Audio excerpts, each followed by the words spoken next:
দিল্লিতে পিন্ডিতে লন্ডনে বসে বসে বাংলাদেশ চালানোর স্বপ্ন দেখবেন না। এই বাংলাদেশের মানুষ কোন চাঁদাবাজদেরকে ক্ষমতায় দেখতে চায় না।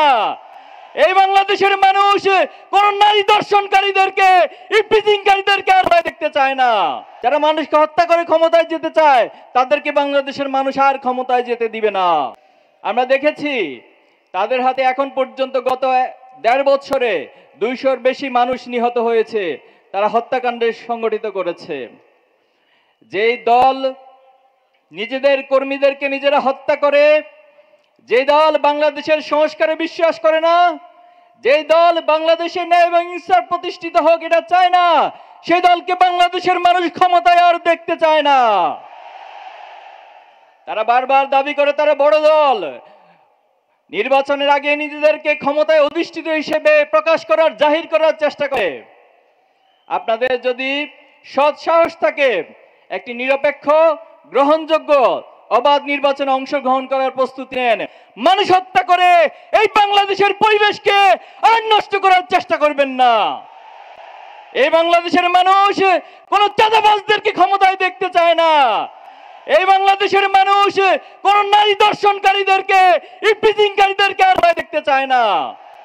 এই বাংলাদেশের মানুষ যারা মানুষের ভোটের অধিকারকে হরণ করে, যারা মানুষের অধিকারকে হরণ করে, ইনসাফকে হরণ করে ক্ষমতায় যেতে চায়, যারা মানুষকে হত্যা করে ক্ষমতায় যেতে চায়, তাদেরকে বাংলাদেশের মানুষ আর ক্ষমতায় যেতে দিবে না। আমরা দেখেছি বিগত সময়ে বাংলাদেশকে বিদেশ থেকে বসে বসে পরিচালনার একটা প্রবণতা লক্ষ্য করা যাচ্ছে অনেকের মাঝে। আপনারা দেখেছেন বাংলাদেশকে কি বিদেশ থেকে পরিচালনা করা যাবে, না বাংলাদেশে এসে পরিচালনা করতে হবে? এই বাংলাদেশের মানুষের সাথে, বাংলাদেশের মানুষের সাথে জীবন দিয়ে, রক্ত দিয়ে, বাংলাদেশের মানুষের সাথে পরিশ্রম করে যারাই বাংলাদেশকে গড়তে জানবে তারাই আগামী দিনে বাংলাদেশের ক্ষমতায় যাবে। দিল্লিতে পিন্ডিতে লন্ডনে বসে বসে বাংলাদেশ চালানোর স্বপ্ন দেখবেন না। এটা দিবা স্বপ্নে পরিণত হবে। সৎ সাহস থাকলে বাংলাদেশে এসে বাংলাদেশের সাথে, মানুষের সাথে রাজনীতি করে এরপর ক্ষমতায় যাওয়ার স্বপ্ন দেখুন।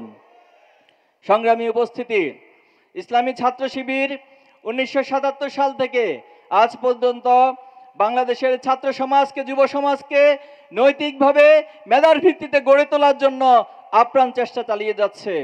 কিন্তু দুর্ভাগ্য হলো সে 1977 সাল থেকে আজ পর্যন্ত আমাদের শত শত ভাইদেরকে জীবন দিতে হয়েছে, আমাদের ভাইদেরকে নির্মমভাবে হত্যা করা হয়েছে। আমরা যখন প্রশ্ন করেছিলাম যে কি আমাদের অপরাধ ছিল, কেন আমাদের ভাইদের উপর এত নির্যাতন, এত গুম, এত খুনের ঘটনা ঘটানো হচ্ছে, তখন একটাই উত্তর পাওয়া গিয়েছে যে আমরা শুধুমাত্র এই ঘোষণা দিয়েছিলাম, ওমা নাকামু ইল্লা আইয়ুমিনু বিল্লাহিল আজিজিল হামিদ। আমরা শুধুমাত্র এক আল্লাহর কাছে আমাদের নিজেদের বিশ্বাসকে সঁপে দিয়েছিলাম। এই অপরাধে আমাদের শহীদ সাব্বির, শহীদ আইয়ুব থেকে শুরু করে আমাদের প্রথম কেন্দ্রীয় সভাপতি শহীদ মীর কাসিম আলী, শহীদ কামরুজ্জামান থেকে শুরু করে শত শত ভাইদেরকে জীবন দিতে হয়েছে। আমাদের শত শত ভাইদেরকে গুম করা হয়েছে, নির্মম নির্যাতন করা হয়েছে রিমান্ডে নিয়ে। অনেক ভাইদের লাশ খুঁজে পাওয়া আছে নদীতে, খালে, বিভিন্ন রাস্তার ধারে। তথাকথিত ক্রস ফায়ারের নামে আমাদের অনেক ভাইদেরকে গুলি করে হত্যা করা হয়েছিল। কিন্তু 2024-এর জুলাই আগস্টের পর অনেকগুলো আয়নাঘর আবিষ্কৃত হয়েছে। কিন্তু দুর্ভাগ্য হলো আমাদের 7 জন ভাইকে এখনো ফিরে আসেনি। আমরা প্রশাসন থেকে শুরু করে বিভিন্ন জায়গায় বারবার বলেছি, তাদের পরিবারকে নিয়ে এসে বিভিন্ন আবেদন উপস্থাপন করেছি, কিন্তু এখনো পর্যন্ত আমাদের সেই ভাইদেরকে কোনো খোঁজ সরকার দিতে পারে নাই। আমরা সরকার থেকে আহ্বান জানাবো, অতি সত্বর আমাদের ভাইদের এই খোঁজ আমাদের বাংলাদেশের কাছে, তাদের পরিবারের কাছে দিতে হবে। আমাদের অসংখ্য ভাইদেরকে পঙ্গু করে দেওয়া হয়েছে, হাত কেটে ফেলতে হয়েছে, চোখ উপড়ে ফেলা হয়েছে, চোখ নষ্ট করে দেওয়া হয়েছে। এই সকল লড়াই সংগ্রাম, এই ত্যাগ কোরবানির পথ মারি দিয়ে আজকে যে পর্যায়ে এসে দাঁড়িয়েছি, এখন এসে নতুন করে আমাদেরকে ভয় দেখানো, আমাদেরকে থামিয়ে দেওয়ার যে রাজনীতি, এই রাজনীতি বন্ধ করতে হবে। অতীতে যারা আমাদেরকে থামিয়ে দিতে চেয়েছে তারা নিজেরাই থেমে গিয়েছে। অতীতে যারা আমাদেরকে নিষিদ্ধ করতে চেয়েছিল তারাই বাংলাদেশের মানুষের গণ আদালতে নিষিদ্ধ হয়ে বাংলাদেশ ছেড়ে যেতে বাধ্য হয়েছে। এই জন্য আমাদেরকে ভয় দেখাতে আসবেন না। আমরা এক আল্লাহর কাছে নিজেদের কপাল এবং নিজেদেরকে সঁপে দিয়েছি। আমরা ঘোষণা দিয়েছি আসলামতু লিরাব্বিল আলামিন। আমরা শুধুমাত্র এক আল্লাহর কাছে নিজেদের মাথাকে নত করি। দুনিয়ার কোনো শক্তি, দুনিয়ার কোনো প্রভাবের কাছে আমরা নিজেদের মাথা নত করি না। এই জন্য এই শক্তিকে যারা রুদ্ধ করতে আসবেন, বাধা সৃষ্টি করতে আসবেন, তারাই পৃথিবীতে ইতিহাসে আস্থা করে পরিণত হবেন। সংগ্রামী উপস্থিতি, অপার সম্ভাবনার এই বাংলাদেশে যে জনসংখ্যা রয়েছে, এই জনসংখ্যাকে জনসম্পদে পরিণত করতে হবে। আমাদের দেশে যে ছাত্র সমাজ রয়েছে, এই মেধাগুলো বিভিন্ন দেশে পাচার হয়ে যাচ্ছে। আগামী দিনে যারা রাষ্ট্র পরিচালনা করবেন, আমরা অনুরোধ করব এই মেধাকে লালন করতে হবে, পরিচর্যা করতে হবে। ছাত্র শিবির বিভিন্ন ফেস্টের আয়োজন করছে, সায়েন্স ফেস্ট থেকে শুরু করে বিজনেস কার্নিভাল, নানান আয়োজন আমরা করছি। এর মধ্যে দিয়ে বাংলাদেশে ক্রিম মেধাবীগুলো উঠে আসছে এবং আলহামদুলিল্লাহ আপনারা জেনে খুশি হবেন, ছাত্র শিবিরের আয়োজনগুলোতে যারা সম্পৃক্ত হচ্ছে তারা শুধুমাত্র দেশেই নয়, বরং তাদের মেধার স্বাক্ষর তারা পৃথিবীর বিভিন্ন রাষ্ট্রে গিয়ে বিভিন্ন ওয়ার্ল্ড কম্পিটিশনে অংশগ্রহণ করে তারা কৃতিত্বের অবদান রাখছে। আমাদের এই মেধাগুলোকে পরিচর্যা করতে পারলে নিঃসন্দেহে আগামী দিনে বাংলাদেশ একটি সমৃদ্ধ বাংলাদেশে পরিণত করা সম্ভব। বাংলাদেশে পৃথিবীর সর্বোচ্চ সি বিচ রয়েছে, সবচেয়ে বড় ম্যানগ্রোভ ফরেস্ট এই বাংলাদেশে রয়েছে, নদী মাতৃকতার মধ্য দিয়ে বাংলাদেশে অপার সম্ভাবনা রয়েছে। শুধুমাত্র যদি নদী মাতৃকতার মধ্য দিয়ে বাংলাদেশকে সাজানো যায়, পৃথিবীর অন্যতম পর্যটন শিল্পের দেশ হিসেবে বাংলাদেশ পরিণত করা সম্ভব। বাংলাদেশে যে এত সম্ভাবনা রয়েছে, অতীতে আমরা কখনোই কোন রাজনীতিবিদদেরকে এই সম্ভাবনা নিয়ে কথা বলতে দেখিনি, এই সম্ভাবনা নিয়ে ভাবতে দেখি নাই, বরং তারা বারবার এই বাংলাদেশ থেকে লুটপাটের রাজনীতি করেছে, বাংলাদেশ থেকে অর্থ পাচারের রাজনীতি করেছে, বেগম পাড়ায় বড় বড় দালান তারা নির্মাণ করেছে, অর্থ পাচার করে বাংলাদেশকে অর্থনৈতিকভাবে পঙ্গু করে দেওয়া হয়েছে। এজন্য আগামী দিনে বাংলাদেশে যে রাজনীতি হবে, সেই রাজনীতি হবে সমৃদ্ধ বাংলাদেশ গড়ে তোলার রাজনীতি। বাংলাদেশকে গড়ে তোলার রাজনীতি হবে ন্যায় ইনসাফের রাজনীতি। আগামীর বাংলাদেশ হবে ন্যায় ইনসাফের রাজনীতি। আগামীর বাংলাদেশে কোনো ধরনের কাদা ছোড়াছড়ি রাজনীতি হবে না। আজকের এই জেনজি, আজকের এই জেনারেশন জুমার্স, জেনারেশন আলফা এই ধরনের কাদা ছোড়াছড়ি নোংরা রাজনীতি পছন্দ করে না। আমরা সম্প্রতি দেখতে পাচ্ছি যে একটি দল আমাদের নারী এবং বোনদের উপর হামলা চালাচ্ছে। এর চেয়ে নির্লজ্জ কাজ বাংলাদেশের জমিনে জুলাই এবং আগস্টের পরে আর কিছু হতে পারে না।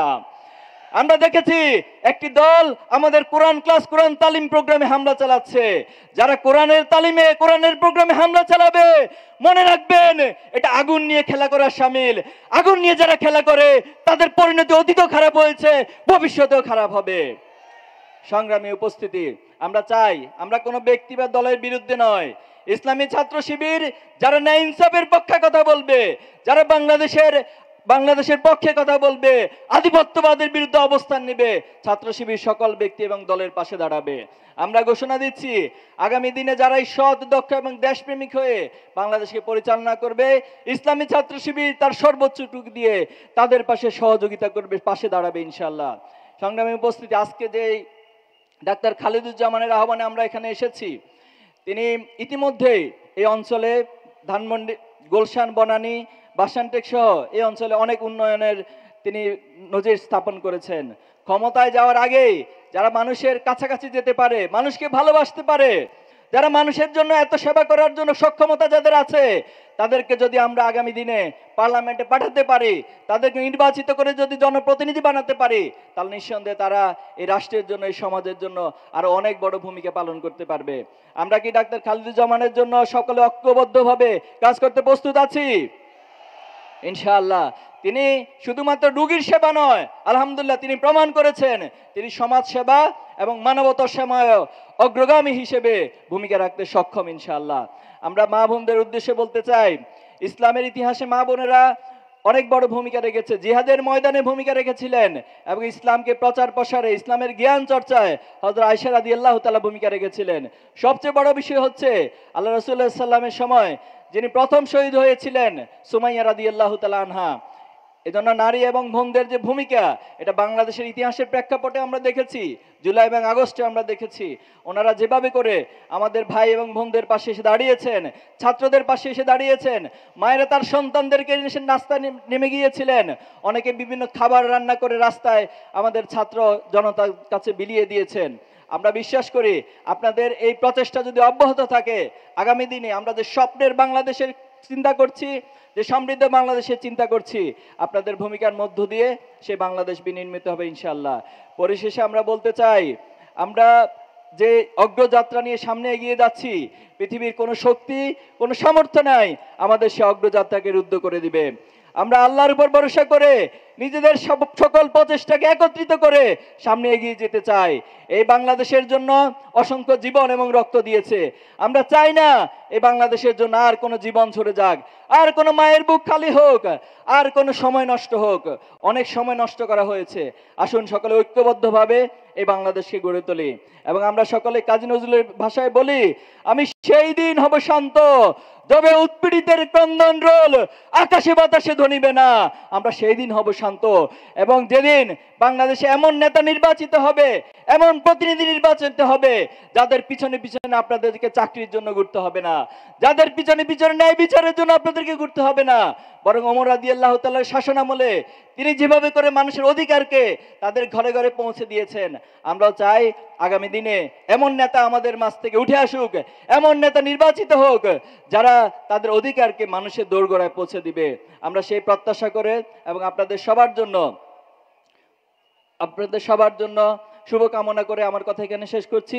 বাংলাদেশ জিন্দাবাদ, ইসলামী ছাত্র শিবির জিন্দাবাদ। আসসালামু আলাইকুম ওয়া রাহমাতুল্লাহ।